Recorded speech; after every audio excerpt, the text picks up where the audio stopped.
I'm going to new chapter and the name of that chapter. Okay, before I could start that, let me make sure that we have completed everything in this chapter. What was the last thing that I was teaching in this chapter? Wave optics, tell me.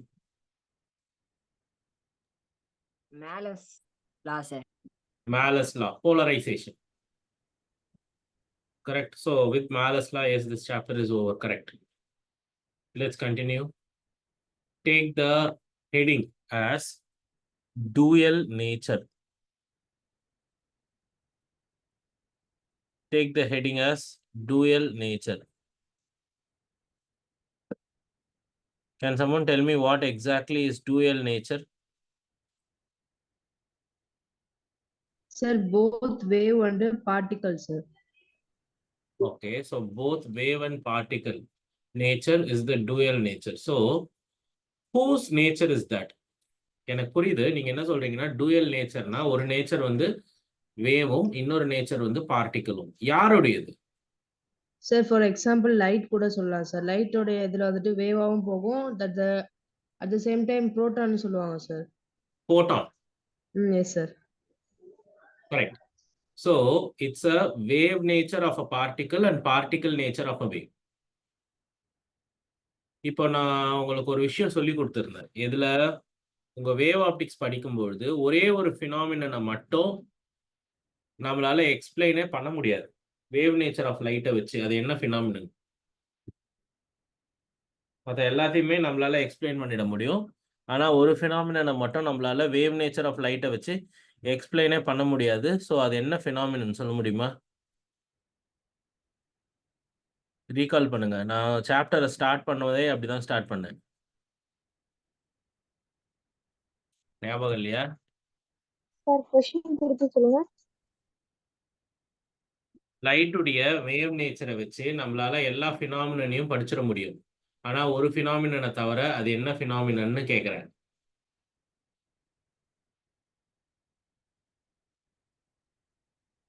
இப்ப தெரியுதா? ஸ்கிரீன்ல இருக்கு.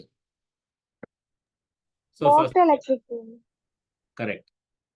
இப்போ பார்த்தீங்கன்னா first நியூட்டனுடைய corpuscular தியரியை base பண்ணி நம்ம படிச்சோம்னா we will be able to learn rectilinear propagation of light, reflection, refraction. இந்த மூணு விஷயங்களையும் நம்மளால தெளிவாக படிச்சிட முடியும். அப்படின்னா என்ன? ரெக்டிலினியர் ப்ராபகேஷன் ஆஃப் லைட்னா ஒரு லைட் வந்து நேர்கோட்டில் தான் டிராவல் பண்ணும், எக்காரணத்து கொண்டும் எங்கேயுமே டீவியேட் ஆகாது அப்படிங்கிற ப்ராப்பர்ட்டி தான் அது.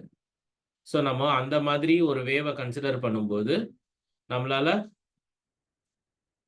நியூட்டன்ஸ் கார்பஸ்குலர் தியரி போகிறோம் அதை பற்றி நம்ம படிக்கிறதுக்கு. ஸோ அப்படின்னா என்னம்மா, what you mean by that? யாராவது சொல்ல முடியுமா?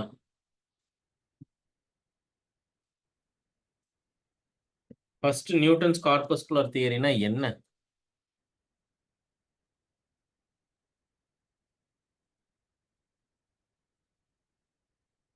நான் இதெல்லாம் உங்களுக்கு சொல்லி கொடுத்துட்டா சாப்டரே ஆரம்பிச்சேன். சொல்லுங்க எனக்கு.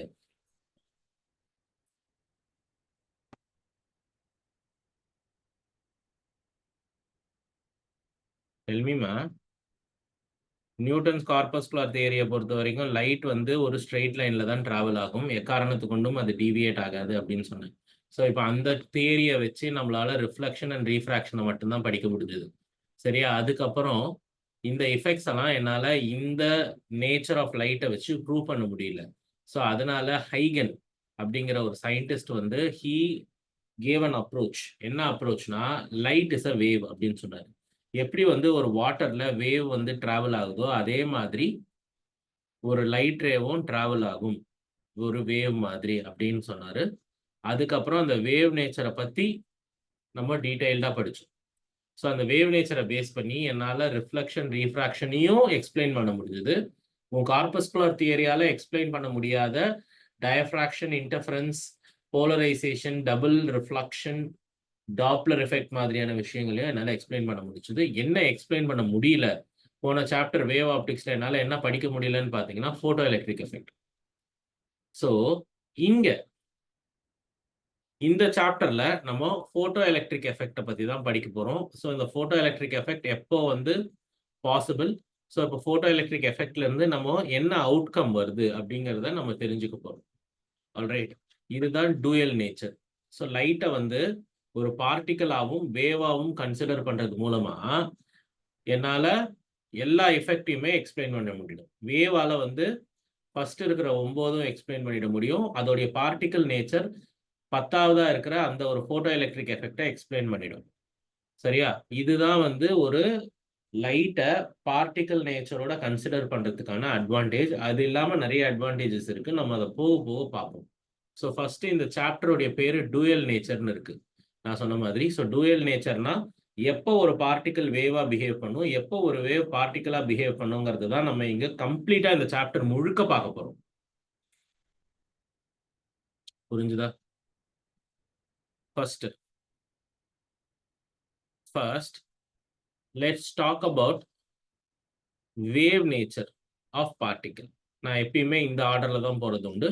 உங்களோட டெக்ஸ்ட் புக்ல மேபி அவங்க வேற ஆர்டர் ஃபாலோ பண்ணியிருப்பாங்க. நீங்க கன்ஃபியூஸ் ஆக வேண்டாம். நான் எப்படியும் பார்த்தீங்கன்னா திரும்பவும் அதை நான் சொல்லி கொடுப்பேன். பட் டுவர்ட்ஸ் த எண்ட் நம்ம படிப்போம். அதுதான் ஒரே வித்தியாசம். Right. Now we are going to talk about the wave nature of a particle. எப்போ வந்து ஒரு பார்ட்டிக்கல் வேவா பிஹேவ் பண்ணும் அப்படிங்கிறத பத்தி தான் நம்ம இந்த இடத்துல பேசப்போம். உங்களுக்கு ஏதாவது ஐடியா இருக்கா எப்பன்னு சொல்லிட்டு?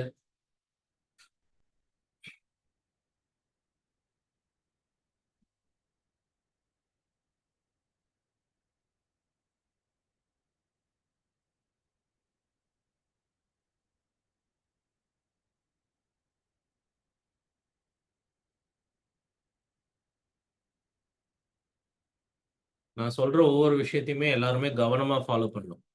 ஸோ எப்போ வந்து ஒரு பார்ட்டிக்கல் வேவா பிஹேவ் பண்ண போகுது அப்படிங்கிறத பார்ப்போம். See, there was a scientist called de Broglie. கேள்விப்பட்டிருக்கீங்களா?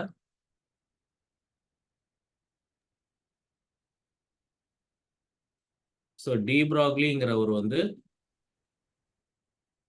ஏர்லி 1900ஸ்ல இருந்த ரொம்ப ஒரு ஃபேமஸான scientist.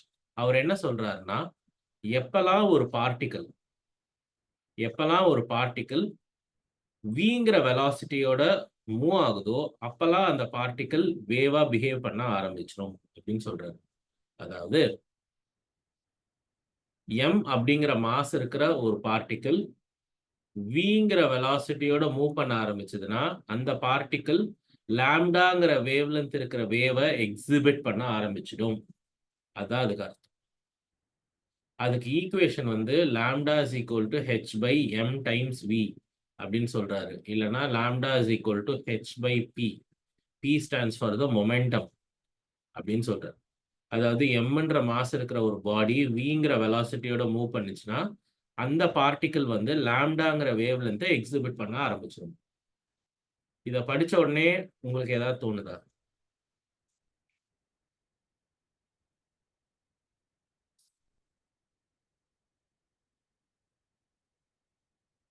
Lambda is equal to mv square, sir. T which is equal to mc square, sir. P is equal to mc square. E, sir. E equal to mc square அதெல்லாம் வருவோம். நான் இப்போ என்ன சொல்றேன், இதை பார்த்தோன்னா உங்களுக்கு வேற ஏதாவது தோணுதான்னு கேட்கறேன். இந்த ஈக்குவேஷனை பார்த்தோன்னே நான் இப்போ என்ன சொன்னேன், எம்ங்கிற மாஸ் இருக்கிற ஒரு பாடி விங்கிற வெலாசிட்டியோட போட்டுச்சுன்னா அது லாம்டாங்கிற வேவ் லென்த் இருக்கிற வேவை எக்ஸிபிட் பண்ணணும்னு நான் சொல்றேன். இதுல ஹெச்னா என்ன? Planck's Planck's constant. constant. Value சொல்லுங்க. Planck's constant. 6.627. 10 power.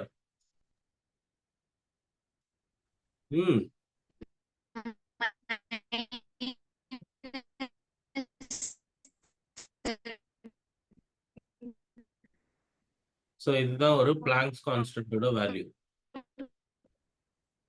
6.6 into 10 power minus 34 joule seconds. சரியா? இப்போ நான் என்ன சொன்னேன், எம்ங்கிற மாஸ் இருக்கிற ஒரு பாடி விங்கிற வெலாசிட்டியோட மூவ் பண்ணுச்சுன்னா அது வேவா பிஹேவ் பண்ண ஆரம்பிச்சிடும். அந்த வேவுடைய வேவ் லென்த் தான் இந்த லாம்டான்னு சொன்னேன். இப்போ ஒரு எக்ஸாம்பிளுக்காக நான் சொல்றேன். உங்க கையில ஒரு பால் இருக்கு. அந்த பாலுடைய மாஸ் வந்து 1 கிலோ இருக்கு. நீங்க அதை வேகமா தூக்கி எறிகிறீங்க. ஸோ எவ்வளவு வேகமா தூக்கி எறிகிறீங்கன்னா அந்த பாலால ஒரு செகண்டுக்கு 40 மீட்டர் கிராஸ் பண்ண முடியுது. அவ்வளோ வேகமா தூக்கி போடுறீங்கன்னு வச்சுக்கோங்க. இப்போ இதை ரெண்டையும் நான் உள்ள போட்டேன்னா எனக்கு லாம்டா கிடைக்குமா கிடைக்காதா? This is doable. கிடைக்கும் சார். கிடைக்க முடியும். கண்டிப்பா கிடைக்கும். அப்போ அது வேவா பிஹேவ் பண்ணுதுன்னு அர்த்தமா? நம்ம பார்த்துருப்போம், வீட்ல எல்லாம் நம்ம டென்னிஸ் பால் பார்த்துருப்போம். அந்த டென்னிஸ் பாலை நீங்க தூக்கி வேகமா போடுறீங்க. அப்படி போடும்போது அந்த டென்னிஸ் பால் வந்து வேவா பிஹேவ் பண்ணுமா பண்ணாதா? இந்த ஈக்குவேஷன் படி பண்ணாது. பண்ணுன்னு சொல்லி டி ப்ராக்லி சொல்றாரு.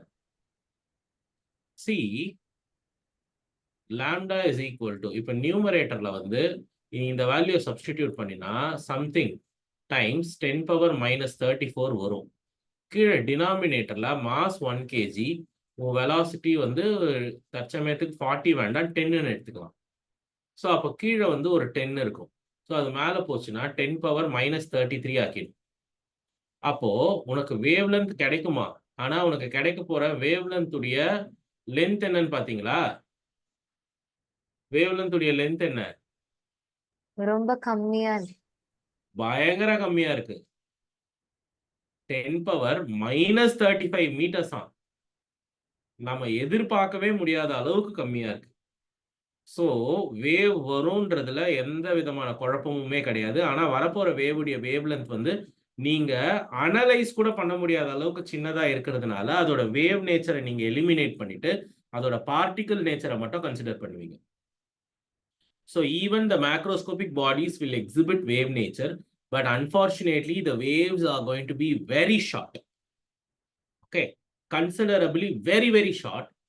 So we neglect the wave nature or wave behavior of those particles, and we will only consider the particle behavior of them. All right? Yes, sir. That's very important. சரி sir, அப்போ வந்து என்னதான் இதுல use இருக்கு அப்படின்னு கேட்டீங்கன்னா, ஒரு electron எடுத்துப்போம். What is the mass of an electron?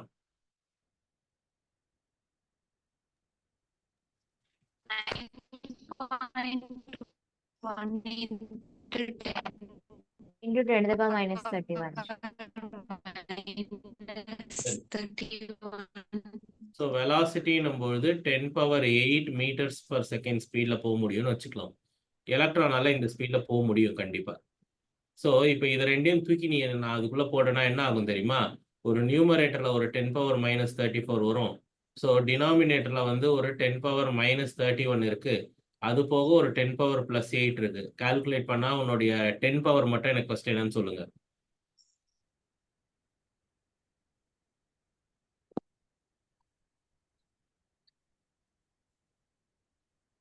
11 sir. -11. So it's around Armstrong units. இல்லையா? 10⁻−10னா Armstrong units. So 10⁻−11 என்னால 10⁻−10 எழுத முடியும். ஸோ அப்போ it is somewhere around Armstrong units. அது தெரியும். அதை நம்மளால நமக்கு அந்த வேவ் எப்படி பிஹேவ் பண்ணுன்றது தெரியும். ஏன்னா நிறைய கலர்ஸ்க்கு வந்து இதுதான் அரவுண்ட் திஸ் தான் வந்து உன்னோட வேவ் லென்த்தா இருக்க போகுது. புரியுதா? சரி சார், இப்போ இந்த வேவ் லென்த்தை நீங்க ஏன் கணக்குல எடுத்துக்கல, இந்த வேவ் லென்த்தை நீங்க ஏன் கணக்குல எடுத்துக்கிறீங்கன்னு நிறைய பேருக்கு புரியாம இருக்கும். ஒரு வேவை நம்ம படிக்கணும்னா உன்னால அந்த வேவை டயஃப்ராக்ட் பண்ண முடியணும். அந்த வேவை ஒரு கார்னர் வழியா உன்னால வளைக்க முடியணும். அப்படி வளைக்க முடிஞ்சாதான் உன்னால அந்த வேவை பத்தி படிக்க முடியும், நிறைய விஷயங்கள் படிக்க முடியும். ஆனா இப்போ ஒரு வேவை டயஃப்ராக்ட் பண்ணணும்னா என்ன கிரைட்டீரியான்னு நான் சொன்னேன். இப்பதான் கொஞ்ச நேரத்துக்கு முன்னாடி நம்ம சிங்கிள் ஸ்லிட் டயஃப்ராக்ஷன் பார்த்தோம். ஸோ இப்போ அந்த சிங்கிள் ஸ்லிட் டயஃப்ராக்ஷனை பொறுத்த வரைக்கும் நான் என்ன சொல்லியிருந்தேன், இப்போ நம்ம வீடு இருக்கு, நான் வீட்டோட செவுத்துல வந்து ஒரு சின்ன ஓட்டை போடுறேன். ரூம் ஃபுல்லா டார்க்கா இருக்கு, வெளியில சன்லைட் இருக்கு. நான் ஒரு சின்ன ஆணியால ஒரு ஓட்டை போட்டேன்னா உனக்கு சிங்கிள் ஸ்லிட் டயஃப்ராக்ஷன் பேட்டர்னை நம்மளால பார்க்க முடியுமான்னு நான் கேட்டேன். கண்டிப்பா முடியாதுன்னு நம்ம படிச்சோம் இல்லையா? ஏன்னா அந்த நான் உனக்கு காட்டின எக்ஸாம்பிள்லயும் என்ன இருந்தது, ஃபர்ஸ்ட் ஒரு ஸ்லிட்டுடைய வித் வந்து ஜாஸ்தியா இருந்துச்சுன்னா நல்லா என்ன இருந்தது, பிரைட்டா வந்து ஒரே ஒரு லைட் விழுந்துட்டே இருந்தது ஸ்க்ரீன்ல.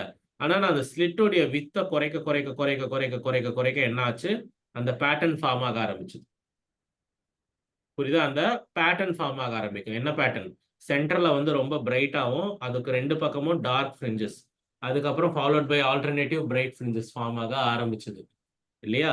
எப்போ ஒரு ஸ்லிட் வந்து ரொம்ப சின்னதா ஆகும் பொழுது you are able to see it. So that's very important. அதே மாதிரி இதை நான் ஏன் சொல்ல வரேன்னா, if the wavelength of your light is to be analyzed, நீங்க அதை டயஃப்ராக்ட் பண்ண போற ஓப்பனிங் வந்து உன் வேவ்லென்த் உடைய ஓப்பனிங்கை விட சின்னதா இருக்கும். புரியுதா? நீ எந்த வேவை டயஃப்ராக்ட் பண்ணணும்னு நினைக்கிறியோ அந்த வேவை டயஃப்ராக்ட் பண்ண போற ஸ்லிட்டுடைய வித் வந்து உன் லைட்டுடைய வேவ்லென்த்தை விட கம்மியா இருக்கணும். அப்படி இருந்தாதான் that can be deviated. Otherwise it cannot be deviated. Your light cannot be diffracted. புரிஞ்சுதா? So these are very important.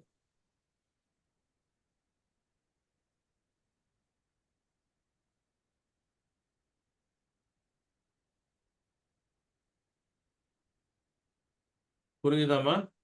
இப்போ உன் வேவ்லென்த் இவ்வளவு சின்னதா இருந்ததுன்னா இதை டயஃப்ராக்ட் பண்ண இதை விட கம்மியான ஓப்பனிங் வேணும். நான் அதுக்கு எங்க போறது? எங்கேயுமே கிடையாது அந்த மாதிரி.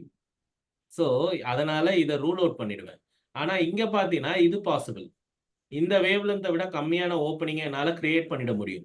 ஸோ அப்போ இந்த எலக்ட்ரான் வந்து ஒரு வேவா பிஹேவ் பண்ணும். எப்போ ஒரு 10⁸ மீட்டர்ஸ் பர் செகண்ட் அப்படிங்கிற ஸ்பீட்ல மூவ் பண்ணுச்சுன்னா என்னால எலக்ட்ரானுடைய வேவ் பிஹேவியரை பார்க்க முடியும். அந்த வேவ் வந்து 10⁻⁻11. நான் எக்ஸாக்டா சொல்லல, ஓரளவுக்கு அந்த நேச்சரை எக்ஸிபிட் பண்ணும். புரிஞ்சுதாமா?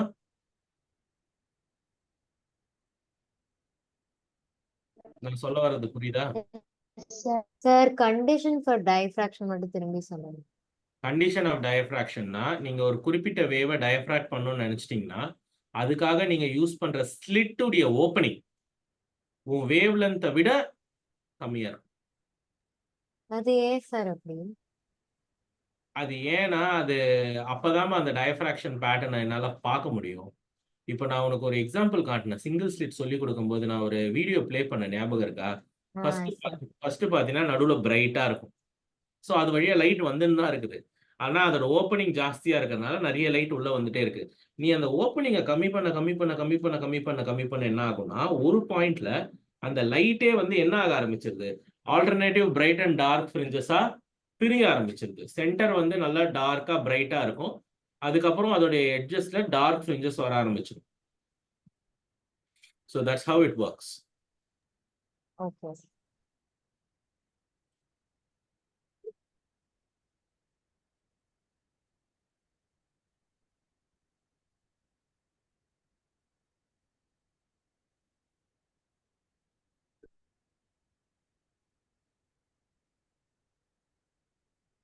ஸோ அதான் ஃபர்ஸ்ட் பாயிண்ட். இப்போ இன்னொரு கேள்வி பொதுவா பசங்க கேட்கறது உண்டு. சார் எலக்ட்ரான் வந்து வேவா பிஹேவ் பண்ணுன்னு சொல்லிட்டீங்க, சூப்பர். எப்போ வேவா பிஹேவ் பண்ணும், எப்போ பார்ட்டிகளா பிஹேவ் பண்ணும்? சரி, நான் என்ன சொல்லுவேன், சரி ஒரு குறிப்பிட்ட வெலாசிட்டியில மூவ் பண்ணுச்சுன்னா அதோட வேவ் நேச்சர் நம்மளால பார்க்க முடியும்பா அப்படின்னு நான் சொல்லுவேன். உடனே அடுத்த கேள்வி அந்த ஸ்டூடெண்ட் என்கிட்ட என்ன கேட்பான்னா, சார் அப்ப அதோட பார்ட்டிகல் நேச்சர் இல்லாம போயிடுமா அப்படின்னு கேட்பான்.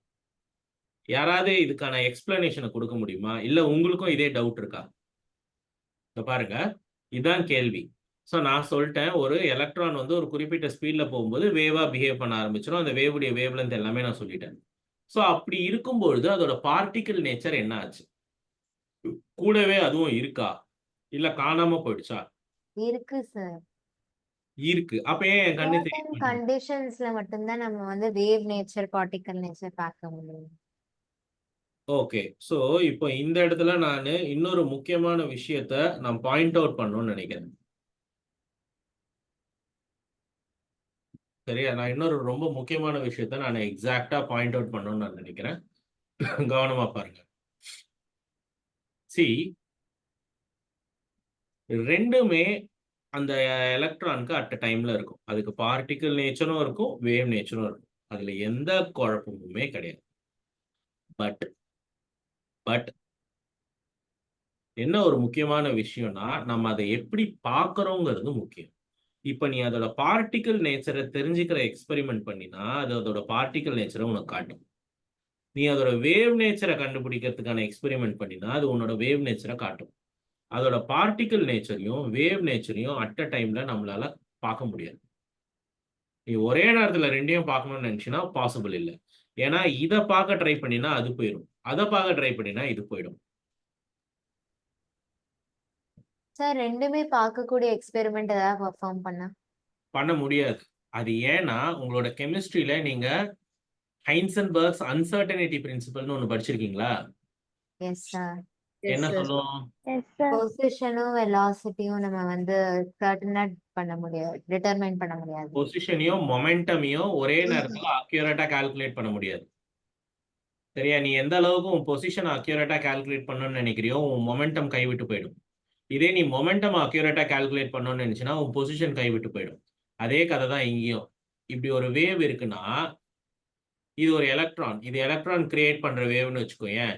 ஸோ நீ இதை வேவ் அனலைஸ் பண்ணணும்னா நீ பெரிய வேவா எடுத்துக்கணும். ஸோ நீ பெரிய வேவ் எடுத்துக்கினீங்கன்னா இதுல பார்ட்டிகல் எங்க இருக்குன்னே தெரியாது. The probability of finding the particle will be high in between these. ஆனா இதுவே இதோட பொசிஷன் நீ கண்டுபிடிக்கணும்னு நினைச்சுன்னா ஒரு ஷார்ட் வேவ்ல இருந்து எடுத்துக்கணும். ஒரு ஷார்ட்டான வேவ்ல இருந்து எடுத்துக்கிட்டு அதை அனலைஸ் பண்ணாதான் அந்த பார்ட்டிகளுடைய பொசிஷனை உன்னால கண்டுபிடிக்க முடியும்.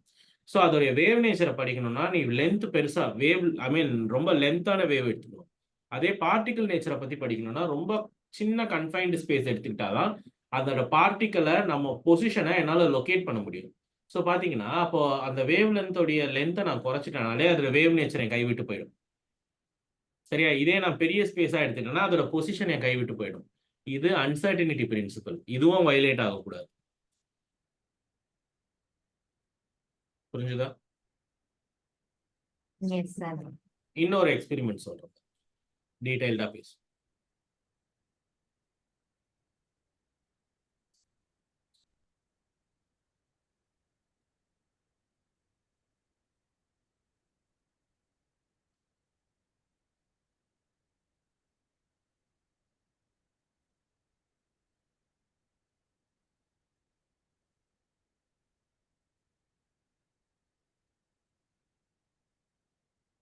ஓகே, இப்ப பாரு, இது ஒரு experiment.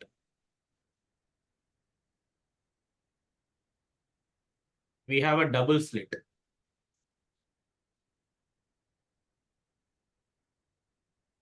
This is slit 1 and this is slit 2. இங்க நான் ஸ்கிரீன் வச்சிடுறேன். ஒரு எலக்ட்ரான் பீமை நான் ஃபயர் பண்றேன்னு வச்சுக்கோங்களேன். இதை நோக்கி ஒரு எலக்ட்ரான் பீமை ஃபயர் பண்றேன். அப்படி ஃபயர் பண்ணனா நீங்க டபுள் ஸ்லிட் எக்ஸ்பெரிமெண்ட்ல ஒரு அவுட்கம் வந்தது பாத்தீங்களா? சென்டர்ல வந்து பிரைட்டா இருக்கும், ஆல்டர்னேட்டிவ் அப்படியே பிரைட் அண்ட் டார்க் ஃப்ரிஞ்சஸ் மேலேயும் கீழேயும் ஃபார்ம் ஆகும். ஞாபகம் இருக்கா? Interference due to double slit experiment. Single கிடையாது, டபுள் ஸ்லிட். ஃப்ரிஞ்ச் வித் எல்லாமே ஈக்குவலா இருக்கும். ஃபர்ஸ்ட் சென்டர்ல நல்லா பிரைட்டா இருக்கும், அப்புறம் alternative bright and dark fringes form ஆகும். அந்த மாதிரி ஒரு அவுட்புட் எனக்கு கிடைக்கும். எங்க ரைட் ஹேண்ட் சைட்ல ஒரு ஸ்கிரீன்ல நான் ஒரு எலக்ட்ரான் பீமை ஃபயர் பண்ணனா சரி, ஓகே, எனக்கு எந்த குழப்பமுமே கிடையாது, சரின்னு நான் ஒத்துக்கிறேன். ஆனால் நீ ஒரே ஒரு எலக்ட்ரானை ஃபயர் பண்ற, எப்படி ஒரே ஒரு எலக்ட்ரானை ஃபயர் பண்ற, அப்போ எனக்கு அதே பேட்டர்ன் தான் கிடைக்கும். when I fire a single electron. குழப்பமா இருக்கா? சரி, இன்னொரு வாட்டி சொல்லுங்க சார். நான் ஒரு எலக்ட்ரான் பீமை ஃபயர் பண்ணேன். எலக்ட்ரான் பீம்னா மில்லியன்ஸ் ஆஃப் எலக்ட்ரான்ஸ் நான் ஃபயர் பண்றேன். அப்படி ஃபயர் பண்ணும்போது எனக்கு இந்த பக்கம் ரைட் சைட்ல ஸ்கிரீன்ல என்ன கிடைக்கும்னா சென்டர்ல நல்லா டார்க் ஃப்ரிஞ்ச் கிடைக்கும், அப்புறமேட்டு வந்து alternative bright and dark fringes கிடைக்கும். உங்களோட டபுள் ஸ்லிட் எக்ஸ்பெரிமெண்ட்ல கிடைச்ச மாதிரி.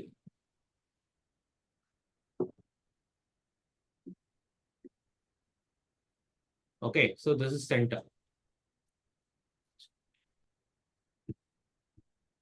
லைக். ஆனா இதுவே நான் ஒரு சிங்கிள் எலக்ட்ரானை ஃபயர் பண்ணாலும் எனக்கு இதே மாதிரி பேட்டர்ன் கிடைக்கும்னு நான் சொல்றேன். குழப்பமா இருக்கா? நிறைய பேர் என்ன நினைப்பாங்கன்னா ஒரு சிங்கிள் எலக்ட்ரானை நான் ஃபயர் பண்ணா ஒண்ணு அது இந்த ஸ்லிட் வழியா போகணும், இல்லை இந்த ஸ்லிட் வழியா போகணும். கரெக்டா? இது ரெண்டா பிரிஞ்சு போறதுக்கெல்லாம் வாய்ப்பே கிடையாது. ஸோ ஒன்று இந்த ஸ்லிட் வழியா போகும், இல்லை இந்த ஸ்லிட் வழியா போகும். அப்புறம் எப்படி சார் இந்த மாதிரி பேட்டர்ன் இதுல வரும் அப்படின்னு கேட்கறது உண்டு. இதுதான் டூயல் நேச்சருடைய ப்ராப்பரான எக்ஸ்பிளனேஷன். ஸோ ஒரு எலக்ட்ரானை ஃபயர் பண்ணினா அந்த எலக்ட்ரான் இந்த மாதிரி வேவா பிஹேவ் பண்ணும். ஸோ ஒரு வேவ் வந்து ரெண்டு ஸ்லிட் வழியா பட்டுச்சுன்னா இந்த மாதிரி இண்டிவிஜுவல் வேவ் ஃப்ரான்ஸ் கிரியேட் ஆகி இன்டர்ஃபியரன்ஸ் நடக்கும். இதுதான் நம்ம படிச்சது. ஞாபகம் இருக்கா? ஆனா இப்போ இதே எக்ஸ்பெரிமெண்ட்டை ஒருத்தர் மாத்தி பண்றாங்க. அதாவது இந்த 2 இடத்துல டிடெக்டர்ஸ் வைக்கிறாங்க. என்ன டிடெக்டர்ஸ்? எலக்ட்ரான் டிடெக்டர்ஸ் வைக்கிறாங்க. அது வழியா எலக்ட்ரான் போச்சுன்னா பி படிக்கும் அது. ஸோ நான் என்ன தெரிஞ்சுப்பேன்? ஓகே, ஸ்லிட் 1 வழியா போச்சா, ஸ்லிட் 2 வழியா போச்சான்றதை நான் தெரிஞ்சுப்பேன். அப்படி பார்க்கும்பொழுது இந்த பேட்டர்னை உங்களால அப்சர்வ் பண்ண முடியும். ஏன்? ஒரு எலக்ட்ரான் இஸ் அ பார்ட்டிக்கல். அப்ப பார்ட்டிக்கலா இருக்கும் பட்சத்துல அதால இது வழியா அல்லது இது வழியா தான் போக முடியும். ஸோ நீ டிடெக்டரை வச்சு அதை டிடெக்ட் பண்ண ஆரம்பிச்சுட்ட, உன் எலக்ட்ரானால ஒன்று இது வழியா போகணும், இல்லை இது வழியா போகணும்.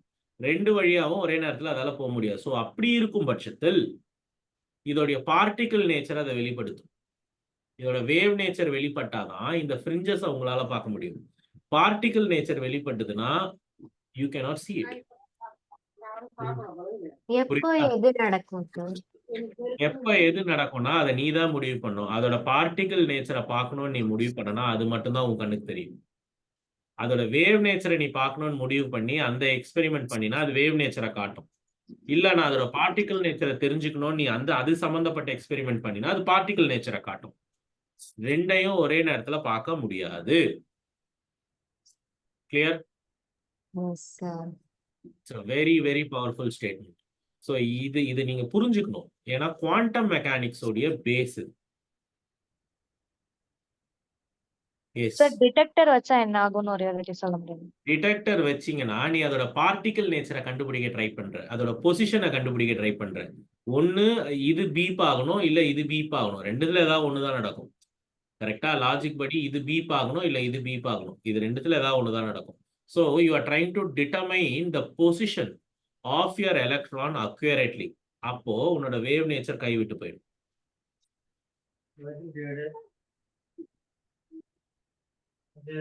சார் ரெண்டுத்துக்குமே நம்ம ஒரே எக்ஸ்பெரிமெண்ட் தானே சார் பண்றோம்? இதுக்கு டிடெக்டர் வைக்கணும், இன்னொருதுல அதுக்கு டிடெக்டர் வைக்கல. ஆமா. சோ இப்போ இந்த இடத்துல டிடெக்டர் வைக்கிறது மூலமா நீ என்ன ஆயிடும், இது வழியா எலக்ட்ரான் வருதுன்னு நீ கன்சிடர் பண்ணிட்ட. அப்போ வேவ் ஃபார்மே ஆகலன்னு அர்த்தம். கரெக்டா? ஏன்னா ஒரு எலக்ட்ரான் ஒரு ஸ்லிட் வழியா வந்துச்சுன்னா இன்னொரு ஸ்லிட் வழியா ஒண்ணுமே போலன்னு அர்த்தம். So, ஒண்ணுமே போகாத போய் தாமரை செல்வன் மியூட் பண்ணுப்பா. அப்ப நீ உட்காந்த அதான் நீ எப்ப வந்தியா அப்ப இங்க பாருங்க, பேசி முடிச்சீங்கன்னா மியூட் பண்ணுங்க. நான் பல தடவை சொல்லிட்டேன், உங்களோட மைக்ஸை மியூட் பண்றது என் வேலை கிடையாது. கிளாஸை நடுவில் இன்டரப்ட் பண்ணி டிஸ்டர்பன்ஸ் ஆயிட்டு இருக்கு ஹோல் மீட்டிங்கை. நெக்ஸ்ட் டைம் நான் இது பார்த்தேன்னா நான் அப்ரப்டா ரிமூவ் பண்ணிடுவேன் குரூப்ல இருந்து சொல்லிட்டேன்.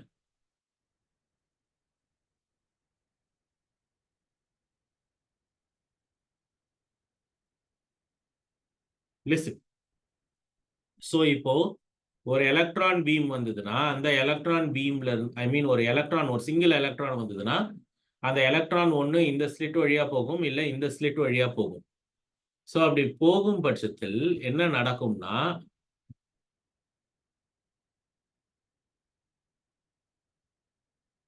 நீங்க அதோடைய பார்ட்டிக்கல் நேச்சரை பார்க்க விரும்புறீங்கன்னு அர்த்தம். ஓகே, அதோட பொசிஷனை நீங்க அக்யூரேட்டா ப்ரோப் பண்ண ட்ரை பண்றதுனால என்ன உங்க கண்ணுக்கு தெரியாத போயிடும், அதோட வேவ் தெரியாம போயிடும். ஸோ அது வேவ்ஸ் தெரியலன்னா இந்த இன்டர்ஃபரன்ஸ் நடந்ததா உங்களால கன்சிடர் பண்ண முடியாது. Alright, that's how it works.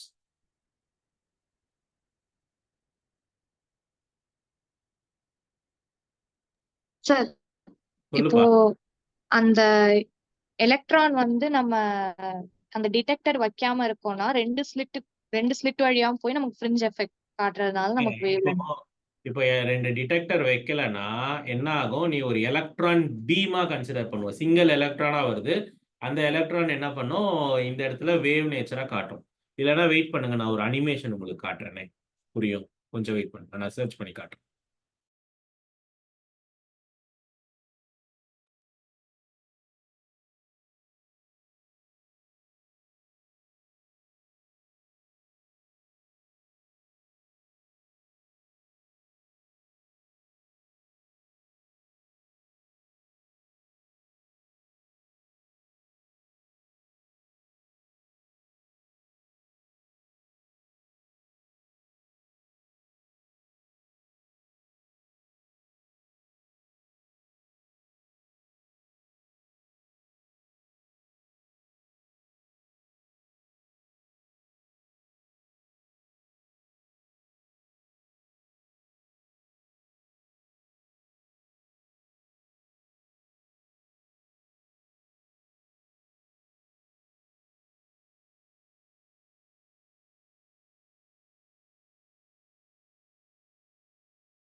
Sir மியூட்ல இருக்கீங்க.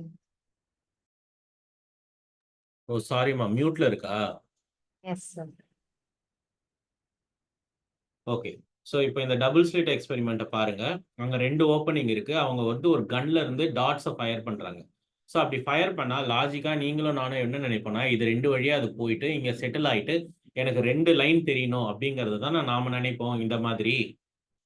ஆனா நிஜத்துல அப்படி நடக்கிறது கிடையாது. என்ன ஆகும்னா, நீங்க அந்த மாதிரி சின்ன சின்ன பார்ட்டிகிள்ஸை ஃபயர் பண்ணும்பொழுது என்ன ஆகும்னா, it will behave like a wave. அப்படி வேவா பிஹேவ் பண்ணும்பொழுது அந்த வேவ் இந்த 2 ஸ்லிட்லயும் பட்டு என்ன ஆயிடும், இந்த மாதிரி 2 டிஃப்ரெண்டான வேவ்ஸ் அங்கிருந்து ப்ரொடியூஸ் ஆகும். அந்த வேவ் வந்து ஒண்ணுக்கு ஒண்ணு இன்டர்ஃபியர் ஆகி ஒரு இடத்துல கன்ஸ்ட்ரக்டிவாகவும் இன்னொரு இடத்துல டிஸ்ட்ரக்டிவாகவும் நமக்கு இன்டர்ஃபரன்ஸை ப்ரொடியூஸ் பண்ணி ஆல்டர்னேட்டிவ் பிரைட் அண்ட் டார்க் ஃப்ரிஞ்சஸை ஈஸியா நமக்கு கொடுத்துரும். இந்த மாதிரி புரியுதா? இந்த மாதிரி நம்மளால அவுட்கம் பார்க்க முடியும்.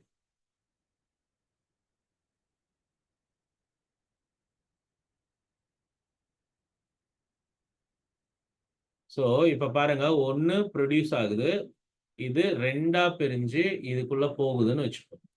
இவங்க என்ன சொல்றாங்கன்னு நம்ம ஃபர்ஸ்ட் பார்ப்போம். இதுதான் நான் சொன்ன experiment. Were so stumped, photon is interfering with its poles, including electrons, and they were found to behave in the same way. This phenomenon occurs even if the photons are fired one at a time, which suggests that the photon is interfering with itself as it passes through both slits at once.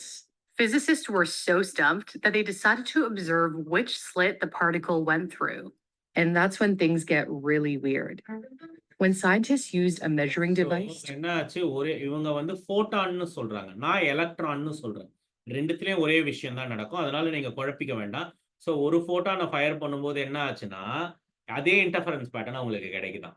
ஆனா நான் எலக்ட்ரானை வச்சு சொன்னேன். இப்போ அதுக்குனால அவங்களுக்கு குழப்பம் வந்துட்டு நான் சொன்ன மாதிரி டிடெக்டர்ஸ் வைக்க போறாங்க. பாருங்க. To observe the slit that each photon passed through, the interference pattern disappeared and the photons started behaving like particles. Instead of the spectrum of light and dark bands, we see 2 bright bands, indicating that the photons chose one slit or the other. So light can display characteristics of both particles and waves, known as wave. பாத்தீங்களா என்ன சொன்னாங்க, once நீ டிடெக்டரை வச்ச உடனே அதோட interference pattern தெரியறது கிடையாது. உன்னோட ஃபோட்டான், ஒரு சிங்கிள் ஃபோட்டான் வந்து ஒரே ஒரு ஸ்லிட் வழியா தான் போக ஆரம்பிச்சுதான். Wave particle duality. It appears that light decides to behave as a wave when it's not being watched and acts like a particle when it is being measured. The mere act of observing which slit it went through changed the behavior of the photons, almost as if they were aware they were being watched. It's kind of like how in a video game, the environment and objects only load when the player focuses on or interacts with them. The entire world isn't rendered all at once, allowing the game to save processing power as if we're loading its properties, causing it to change and act like particles. Physicist Richard Feynman famously said, "The double slit experiment is absolutely impossible to explain in any classical way and has in it the heart of quantum mechanics." புரியுதுங்களா? So நான் இப்போ அந்த சொன்ன double slit எக்ஸ்பெரிமெண்ட்டை நம்மளால எக்ஸ்பிளைனே பண்ண முடியாது. Classical மெத்தட்னா இப்போ நம்ம பேசுறது தான் கிளாசிக்கல். ஒரு பால் வந்து ஒரே ஒரு ஓப்பனிங் இருந்தால் அந்த ஓப்பனிங் வழியாக போகலாம். 2 ஓப்பனிங் இருந்தால் 2 ஓப்பனிங்ல ஏதாவது ஒரு ஓப்பனிங் வழியாக தான் ஒரு பாலால போக முடியும் அப்படிங்கிறது நம்ம கிளாசிக்கலா படிக்கிறது. அந்த ரூல்ஸை குவாண்டம் மெக்கானிக்ஸ் ஒபே பண்ணாது. Has in it the heart of quantum mechanics. In reality, it contains the only mystery. The most widely accepted theory to explain this phenomenon comes from physicist Niels Bohr, who proposed that particles like photons don't have definite properties until they're observed, or representing a range of when we behaving like particles. This is called the Copenhagen choose a definite state until they are observed. When we measure or observe the particle, we force it to choose a definite state, behaving like particles. This is called the Copenhagen interpretation, named in honor of Bohr's home city. However, to this day, no one knows why observing a particle causes its behavior to change. Not everyone was a fan of his theory. Einstein disagreed that particles could be in multiple states at once until observed. அதெல்லாம் நமக்கு வேண்டாம். So இதுதான் point. இப்போ புரிஞ்சுதுங்களா? அதை வந்து ப்ராப்பரா observe பண்ண முடியல, யாராலையுமே எக்ஸ்பிளைன் பண்ண முடியல. நீங்க அதை கண்காணிக்க ஆரம்பிச்சீங்க. இப்போ அதை வந்து இங்க வேவ் நேச்சர் வந்துருச்சு, நீ ஒரு டிடெக்டரை போட்டு நீ அதை கண்காணிக்க ஆரம்பிச்சீங்கன்னா அது அதோடைய பார்ட்டிகல் நேச்சர் எக்ஸிபிட் பண்ண ஆரம்பிச்சிடும். நீங்க கண்காணிக்கிறது அதுக்கு தெரிஞ்ச மாதிரி, அது நீ பாக்குறது அதுக்கு தெரிஞ்ச மாதிரி அது அதோட பார்ட்டிகல் நேச்சரை காமிக்க ஆரம்பிச்சிடும். இதுதான் நிஜத்துல நடக்குது. சரியா? இதை கிளாசிக்கலா நம்ம எக்ஸ்பிளைன் பண்றது ரொம்ப ரொம்ப கஷ்டம். Because this is a quantum mechanical phenomena which can be explained only through that. Okay. Sir இதுதான் ஷ்ராடிங்கர்ஸ் கேட் ஹைபோதசிஸும். ஷ்ராடிங்கர்ஸ் கேட் ஹைபாதிசிஸ்ன்றது வந்து ஒரு குவாண்டம் மெக்கானிக்ஸோட ஒரு பார்ட். அதாவது இதையும் சொல்லலாம், ஒரு பூனையை வந்து நீங்க ஒரு பாக்ஸ்குள்ள வச்சிடுறீங்க, வச்சுட்டு அதுலயே வந்து ஒரு பாய்சன் வச்சிடுறீங்க, ஒரு பாய்சன் இருக்கு.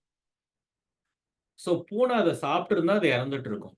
ஆனா பூனை அதை சாப்பிடணும்னு அவசியம் கிடையாது. ஸோ அது பூனை அதுக்குள்ள உயிரோட இருக்கா இல்லையான்னு நான் உங்ககிட்ட கேட்டேன்னா யூ கேனாட் சே எனிதிங். கரெக்டா உன்னால ஒரு பதில் சொல்ல முடியாது எனக்கு என்கிட்ட, அன்லெஸ் ஆர் அன்டில் நீ நான் இன்ஃபர்மேஷன் சொல்ற வரைக்கும் உன்னால அந்த பதில் சொல்ல முடியாது. அந்த ப்ராபபிலிட்டி அதுதான் இது.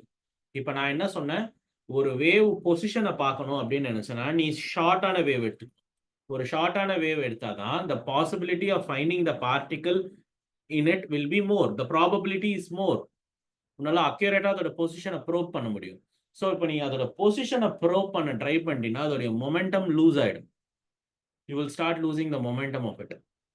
அதுதான். ஸோ இது ஒரு கிரிட்டிக்கலான விஷயம். ஸோ நம்ம ரொம்ப அதுக்குள்ள போகணும்னு அவசியம் கிடையாது. இந்த மாதிரி கொஸ்டின்ஸ் அவங்க கேட்க மாட்டாங்க.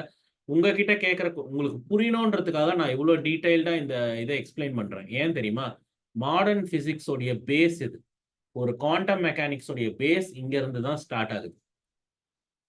இப்போ நமக்கு என்ன மாதிரியான கேள்விகள் வரும் அப்படின்னு சொல்லி பார்ப்போம். நம்மளோட எக்ஸாம்ஸில் நீட் அண்ட் ஜேஇல எப்படி கேள்வி வரும் அப்படின்னா, ஒரு பார்ட்டிக்கல் கொடுத்துட்டு அந்த பார்ட்டிக்கல் இவ்வளோ ஸ்பீடில் போச்சுன்னா அதோடைய வேவ் லென்த் என்ன இருக்கும் அப்படின்னு கொஸ்டின் கேட்பாங்க. Where lambda is equal to h by p.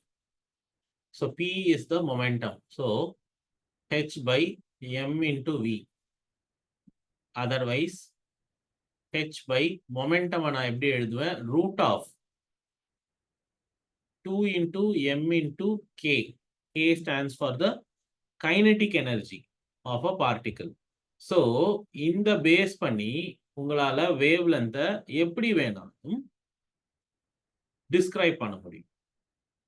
Further on உங்களோட கைனடிக் எனர்ஜியை நான் எப்படி எழுதுவேன்னா h by root of 2 into m into q into v.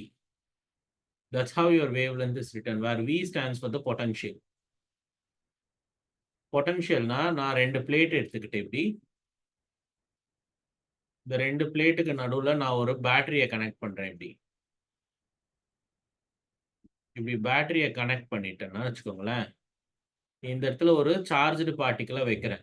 அப்போ அந்த சார்ஜ்டு பார்ட்டிக்கல் என்ன ஆகும், இதில் positive and negative terminal produce ஆகிறத பொறுத்து உன்னோட சார்ஜ்டு பார்ட்டிக்கல் ரைட்டில் இல்லது லெஃப்டில் மூவ் ஆகும். ஸோ இந்த பொட்டன்ஷியல் வியை தான் நீங்கள் இங்கே சப்ஸ்டியூட் பண்ணும். இங்கே வைக்க போகிற சார்ஜ்டு பார்ட்டிகளோட கியூவை நீங்கள் இங்கே சப்ஸ்டியூட் பண்ணணும். புரியுதா? That's how it works. Sir, how K is equal to QV எப்படி சார் derive பண்ணுங்க? இப்போ இங்க ஒரு பார்ட்டிக்கலை வைக்கிறேன்னு வச்சுக்கோங்க. இந்த பார்ட்டிக்கல் லெஃப்ட்ல ரைட்ல மூவ் பண்றதுக்கு யார் காரணம்? இதுல டெவலப் ஆன வோல்டேஜ் தான் காரணம். ஸோ நான் என்ன சொல்லுவேன், kinetic energy produced on this charged particle is due to electric potential energy ன்னு சொல்லுவேன், which is Q times V. Kinetic energy is due to electrical potential energy. அதனால என்னால அதை ரீப்ளேஸ் பண்ண முடியும். ஓகே. இந்த மாதிரி நீங்க டி ப்ராக்லி வேவ்லென்த்தை எந்த பேட்டர்ன்ல வேணாலும் எக்ஸ்பிரஸ் பண்ணலாம். இதுல ஆனா நிஜமாவே நமக்கு என்ன டிஃபிகல்ட்டின்னு நான் சொல்லவா, இப்போ ஃபார் எக்ஸாம்பிள் ஒரு எலக்ட்ரானை கொடுத்துட்றாங்க, இந்த ரெண்டு பிளேட்டுக்கு நடுவுலையும் ஒரு எலக்ட்ரானை வைக்கிறேன், ஒரு 5 வோல்ட் பேட்டரியை நான் கனெக்ட் பண்ணியிருக்கிறேன். அப்போ உனக்கு ப்ரொடியூஸ் ஆக போகிற டி ப்ராக்லி வேவ்லென்த் என்னன்னு நான் கேட்டேன்னா நீங்கள் கால்குலேட் பண்ணி என்கிட்ட சொல்கிறதுக்கு குறைஞ்சது உங்களுக்கு ஒரு 15 நிமிஷம் ஆகும். ஏன்னு நான் சொல்லுவா, ஆனால் 15வது நிமிஷத்துக்கு அப்புறமும் தப்பாக ஆன்சர் சொல்கிறதுக்கு நிறைய வாய்ப்பு இருக்குது. இங்கே ஹெச்சோடைய வேல்யூ பார்த்தீங்கன்னா 6.6 ஒரு எலக்ட்ரானுக்கு சொல்றேன்.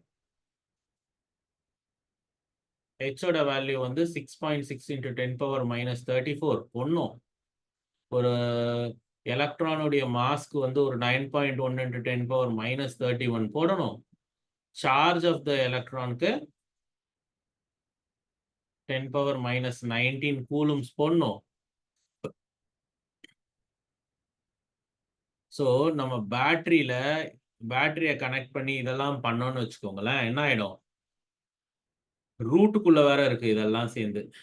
அது போக ஒரு 5 வோல்ட் பேட்டரி நீ போட்டு இதை கால்குலேட் பண்ணி டிவைட் பண்ணி மல்டிப்ளை பண்ணி ரூட் எடுத்து அதுக்கப்புறம் இந்த டெசிமல்ஸை ஹேண்டில் பண்ண அவ்வளோ டைம் ஆகும்.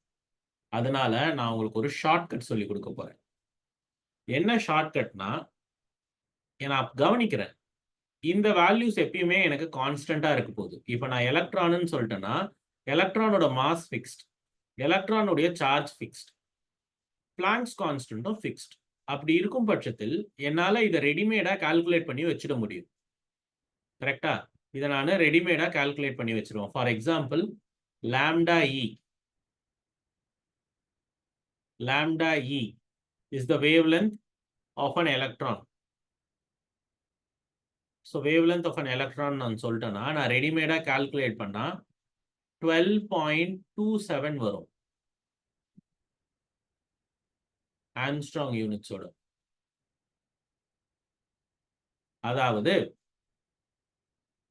அதாவது நீங்க இந்த பிளேட்டுக்கு நடுவில் நீங்க ஒரு எலக்ட்ரானை வச்சிட்டீங்கன்னா நீ ஒண்ணுமே பண்ண வேண்டாம், வெறும் 5 அப்படிங்கிற வேல்யூவை எடுத்துட்டு வந்து இந்த இடத்துல போட்டா மட்டும் போதும், டக்குன்னு உனக்கு ஆன்சர் வந்துடும். போட்டு நீ டிவைட் பண்ணா போதும் 12.27. மற்றது எல்லாத்தையும் நான் ரெடிமேடா கால்குலேட் பண்ணி வச்சுட்டேன். தென் புரோட்டான். ஸோ புரோட்டான் வந்து பாசிட்டிவ்லி சார்ஜ். இப்போ நீங்க அதை கொண்டு வந்து இங்க வைக்கிறீங்க, வச்சு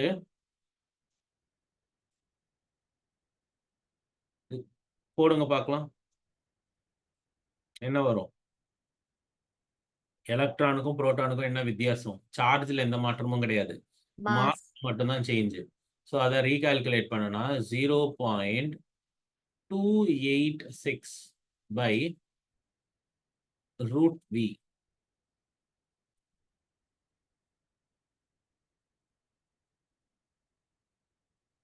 அதே மாதிரி ஆல்பா பார்ட்டிகல்னு சொல்லுவாங்க. ஆல்பா பார்ட்டிகல்ன்றது ஒன்றும் கிடையாது, ஒரு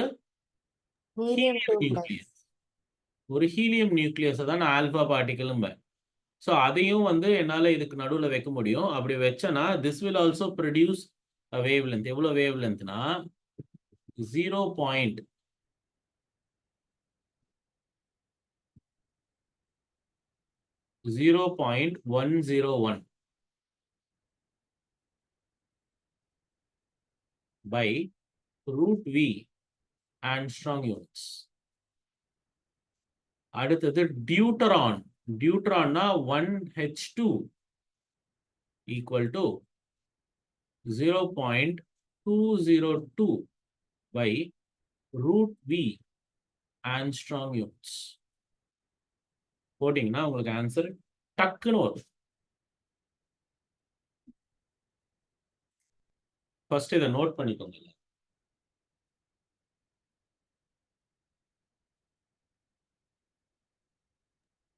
சார் சார் கடைசியா இருக்கிறது என்ன சார் சொன்னீங்க? டியூட்டரான் உன்னோட ஹைட்ரஜனுடைய ஐசோடோப். அது ஹைட்ரஜன்னா 1H1 தானே, அதோட ஐசோடோப் 1H2. 1H2னா டியூட்ரான், 1H3னா ட்ரிட்டியம்.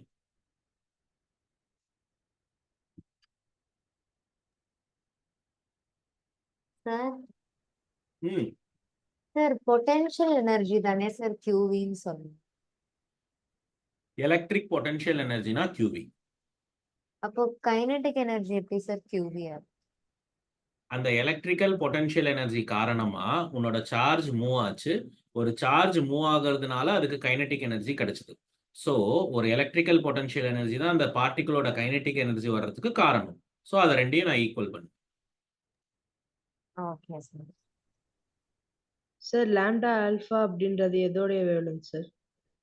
ஆல்பா பார்ட்டிகளுடைய wavelength. Alpha particle is helium nucleus 2He4. Okay sir.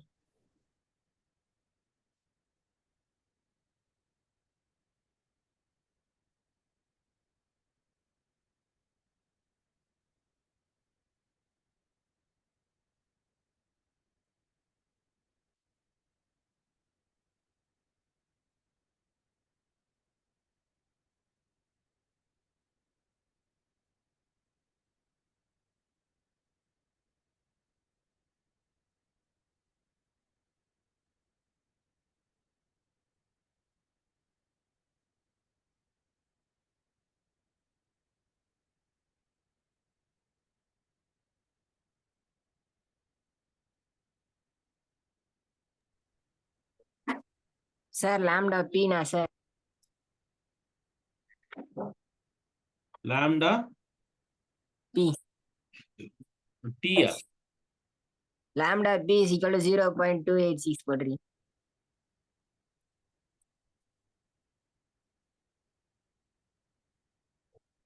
Beena proton.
இங்க ஏன் நான் நியூட்ரானை பத்தி பேசவே இல்லை?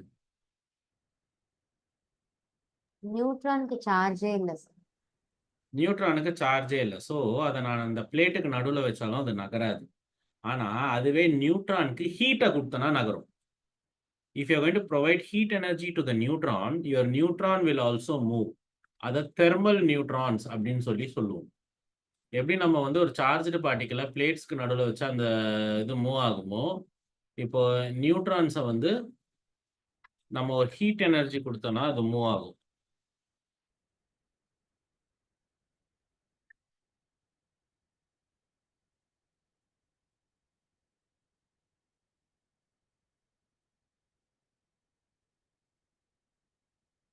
ஸோ இப்போ பார்த்தீங்கன்னா இது நியூட்ரான், அங்கே ஈன் இருக்கிறது எனர்ஜி, ஹீட் எனர்ஜி அது.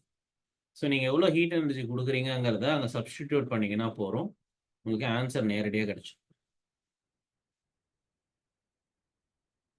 சார் இது நார்மலா lambda is equal to h/mv அந்த ஃபார்முலால கூட போட்டு பண்ணலாம்ல சார்?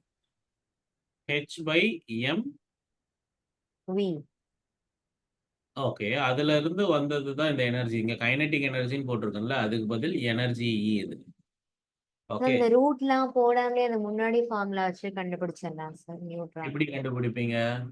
பிளாங்க்ஸ் கான்ஸ்டன்ட் போட்டு நியூட்ரானோட மாஸ் பிளஸ் அதோட வெலாசிட்டி. ஓ கரெக்ட். உனக்கு வெலாசிட்டி தெரிஞ்சா பிரச்சனை இல்லை. இப்போ அவன் என்ன தெரியுமா சொல்லுவான், நீங்க வந்து ஒரு குறிப்பிட்ட ஹீட் எனர்ஜியை வந்து அந்த நியூட்ரானுக்கு கொடுக்கறதுனால அது ஒரு குறிப்பிட்ட வெலாசிட்டியோட மூவ் ஆகும் அப்படின்னு சொல்லுவோம். அப்போ ஆனா நீங்க வெலாசிட்டி கொடுக்க மாட்டாங்க. ஸோ இன்டைரக்டா கொடுத்தா போடுறதுக்கு ஃபார்முலா இது. ஓகே. நேரா கொடுத்தா பிரச்சனை இல்லை, நியூட்ரானோடைய மாஸையும் வெலாசிட்டியும் போட்டு ஈஸியாக கால்குலேட் பண்ணிடலாம். இல்லைனா தான் ப்ராப்ளம். தெர்மல் நியூட்ரான்ஸ் அப்படின்னா இந்த ஃபார்முலா யூஸ் பண்ணும்.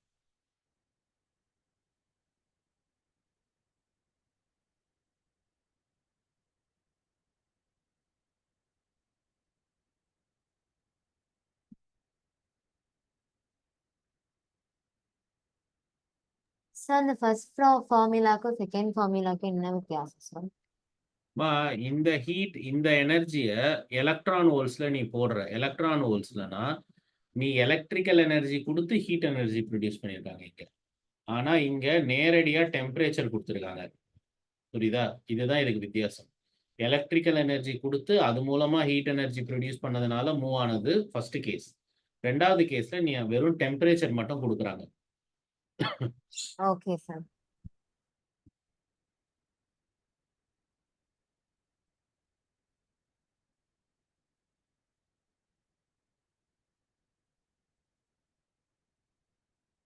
புரியுதா? சார் எலக்ட்ரிக்கல் எனர்ஜி வந்து அது மட்டும் தான் எலக்ட்ரான் வோல்ட்டால மெஷர் பண்ண முடியுமா சார்? இல்லம்மா, எந்த எனர்ஜியை வேணாலும் மெஷர் பண்ண முடியும் நம்மளால. அதுக்கு கன்வர்ஷன் இருக்கு. 1 joule is equal to 1.6 into 10 power minus 19. அதுதான் வந்து கன்வர்ஷன். இல்ல 1 electron volt equal to 1.6 into 10 power minus 19 joules-னு சொல்லலாம். Sir 1 electron volt is equal to 1.6 into 10 power minus 19 joules-னு சொல்லலாம். Okay sir. ஜூல்ஸ்ன்றது ஒரு எனர்ஜியுடைய யூனிட். அதை நம்ம இப்படி கன்வெர்ட் பண்ணிக்கலாம். Okay sir.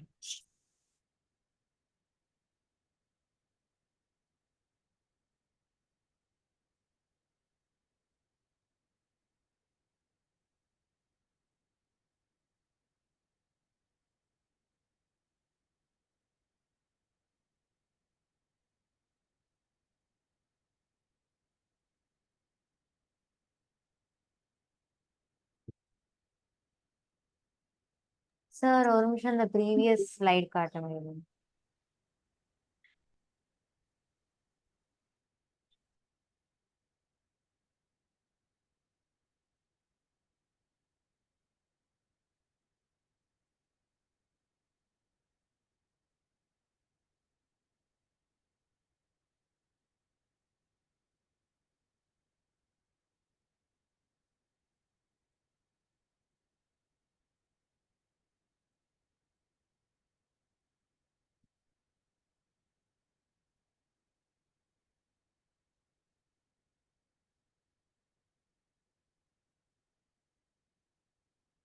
சார் இந்த செகண்ட் ஈக்குவேஷன்ல கேங்கிறது என்னது சார்?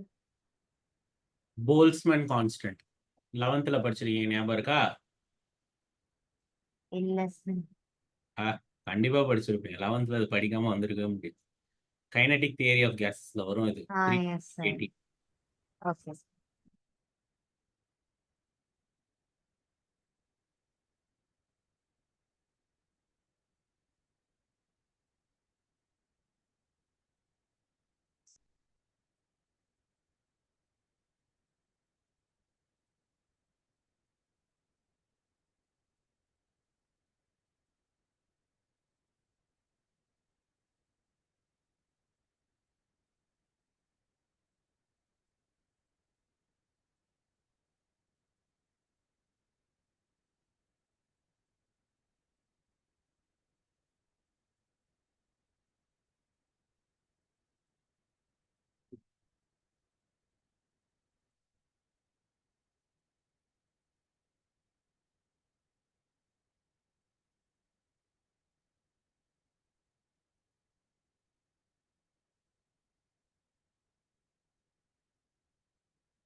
யோசனை பண்ணி போடுங்க, அவசரப்படாதீங்க.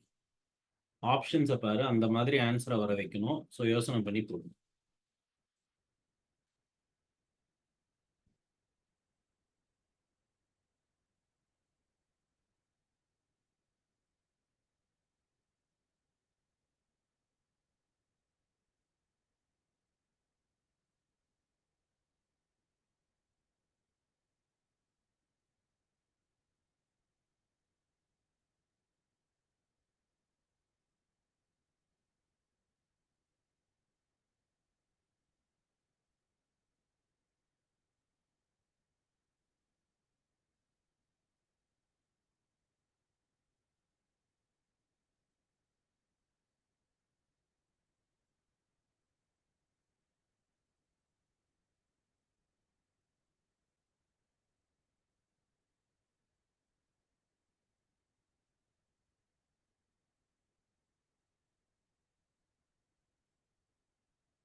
ஆன்சர் என்னம்மா சைலண்டா இருக்கிறீங்க இந்த கொஸ்டினை போடுறதுக்கு?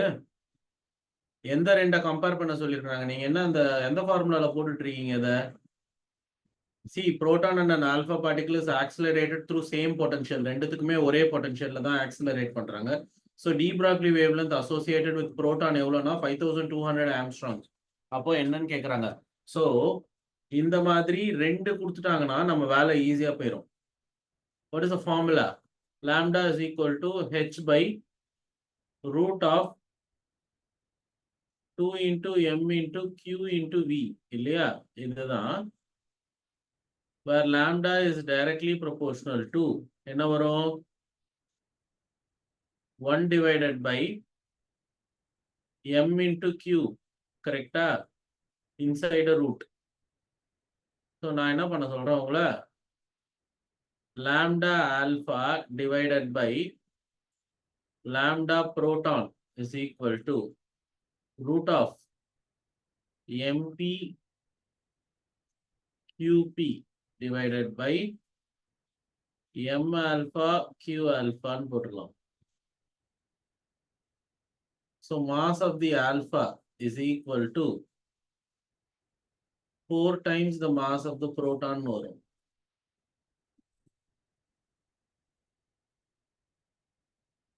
அதே மாதிரி charge of the proton வந்து E and charge of the alpha particle வந்து 2E.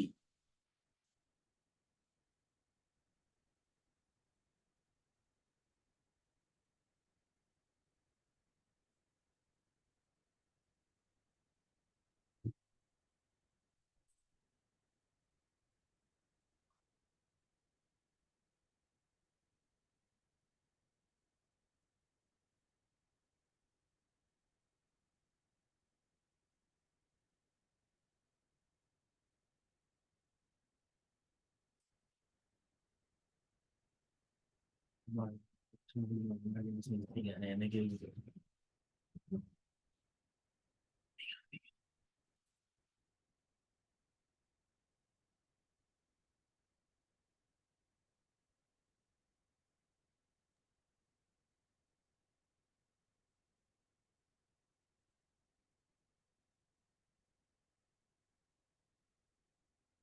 Sir, option B.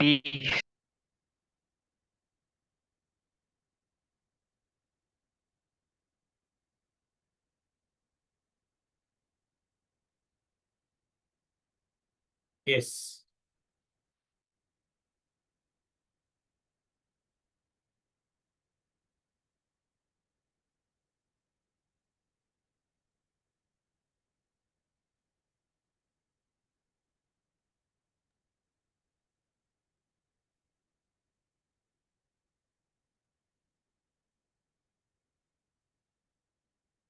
Sir ஒரு வாட்டி கால்குலேஷன் போட்டு காமிங்க sir.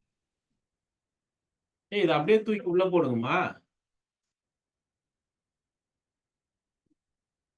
What is the wavelength associated with the proton?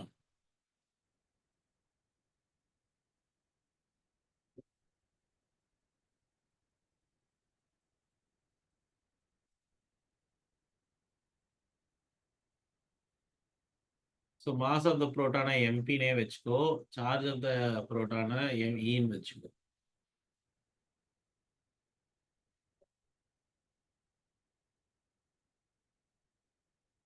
அவ்வளவுதான் ஆன்சர். √8 வருது. 5200 divided by 2√2 வரும். ஸோ இதை கேன்சல் பண்ணா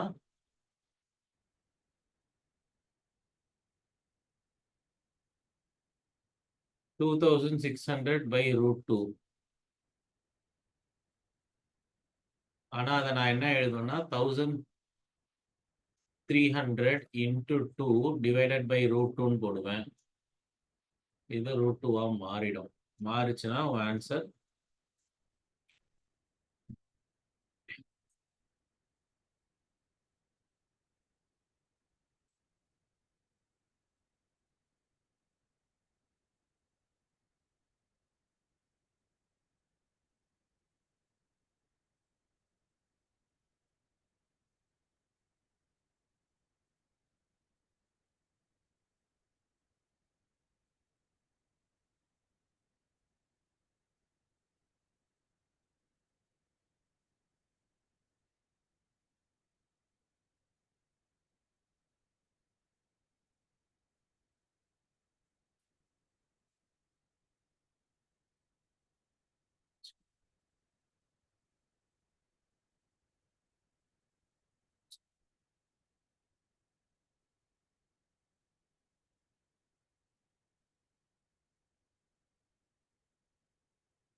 ஓகே, இன்னொரு கொஸ்டின் தரேன்.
Sir option A.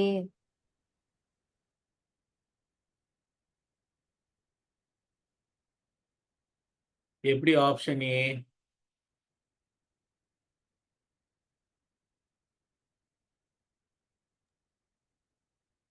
Sir lambda is equal to h by root of 2mk sir.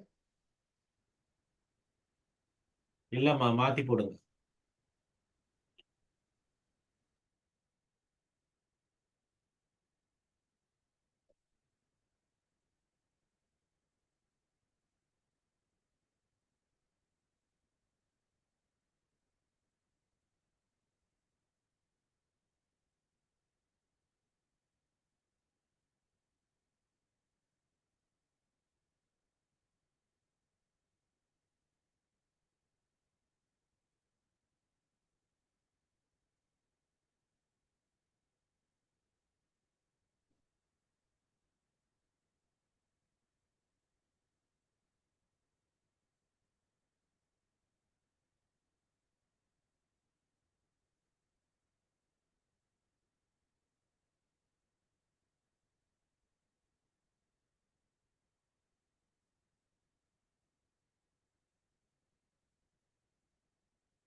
Sir option பியா sir?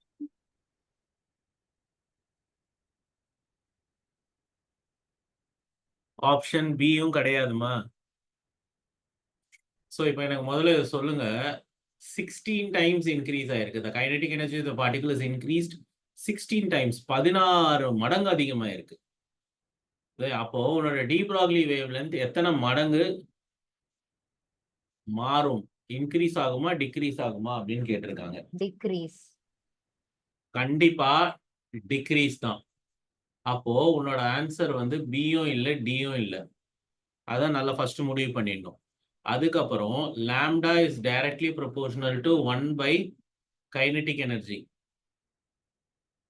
கரெக்டா? It is 1 by kinetic energy. So the kinetic energy of the okay.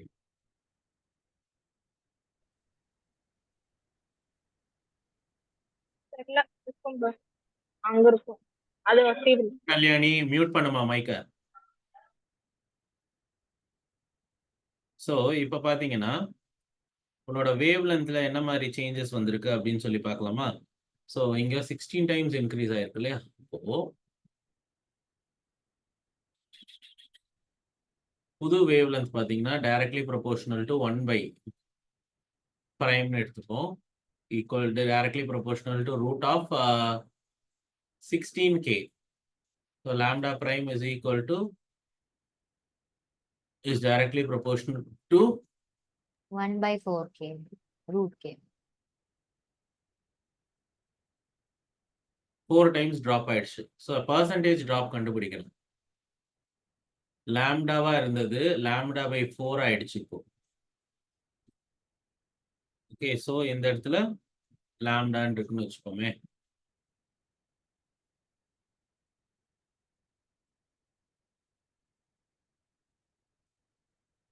One minus 1/4 into 100 will give the answer in percentage.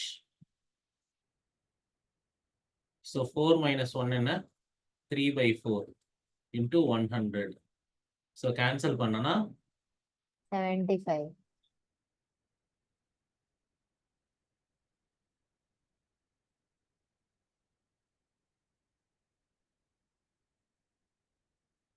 percentage.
Sir எனக்கு fourth step மறுபடியும் சொல்றீங்களா sir? எந்த ஸ்டெப்புமா இதுவா? Yes sir. இப்போ first நான் என்ன கண்டுபிடிக்கிறேன், லாம்டாங்கிற வேவ் லென்த் இருக்கு. எப்போ கேங்கிற கைனெட்டிக் எனர்ஜி இருக்கும்போது நீ கைனெட்டிக் எனர்ஜியை 16 மடங்கா அதிகமாக்குனா உன் லாம்டா வந்து 4 மடங்கா குறைஞ்சிருதுன்னு எனக்கு தெரியுது. சரியா? இந்த இடத்த நான் இதால ரீப்ளேஸ் பண்ணியிருக்கேன். இது வரைக்கும் புரியுதா? அது வரைக்கும் புரியுது சார். இப்போ ஃபர்ஸ்ட் லாம்டாவா இருந்தது, அப்புறம் லாம்டா பை 4 மாறிடுச்சு. அப்போ எவ்வளோ பர்சன்டேஜ் குறைஞ்சிருக்குன்னு நான் பார்க்குறேன். ஒரிஜினல் மைனஸ் ஆல்டர்ட், நான் சொல்லுவேன்ல alter minus unaltered by unaltered, அந்த மெத்தடுக்கு போறேன். இது ஒரிஜினலா இருந்தது, இது குறைஞ்சிருக்கிறது. ஃபார் எக்ஸாம்பிள் இப்போ வந்து உங்ககிட்ட ஒரு 100 ரூபா பர்ஸ்ல இருக்கு. நீ ஒரு கடைக்கு போற, ஏதோ ஒரு பொருள் வாங்குற, வந்து நீ வீட்டுல திரும்பவும் பர்ஸ்ல பாக்குற, உன் பர்ஸ்ல எவ்வளவு பணம் இருக்குன்னா வெறும் 70 ரூபாய் இருக்கு. அப்ப எவ்வளவு செலவழிச்சிருக்க? 30 சார். 30 ரூபாய். ஸோ நான் கேட்கறேன் what is the percentage of amount spend அப்படின்னு நான் கேட்கறேன். நீ உடனே என்ன பண்ணுவ, இந்த இடத்துல 100 ரூபாய் போடுவ, இந்த இடத்துல உன்கிட்ட இருக்கிற 70 ரூபாய் போடுவ, பை 100ன்னு போடுவ, இன்டூ 100 என்ன வரும்? 100 மைனஸ் 70 30 வரும். 30 by 100 into 100 is 30%. ஸோ 30% தான் நீ செலவழிச்சிருக்கிற பணம். இப்போ அதே மாதிரி முதல்ல உங்ககிட்ட லாம்டா இருந்தது, அதுக்கப்புறம் லாம்டா பை 4 இருக்கு, by lambda into 100 you will get the answer. Okay okay sir.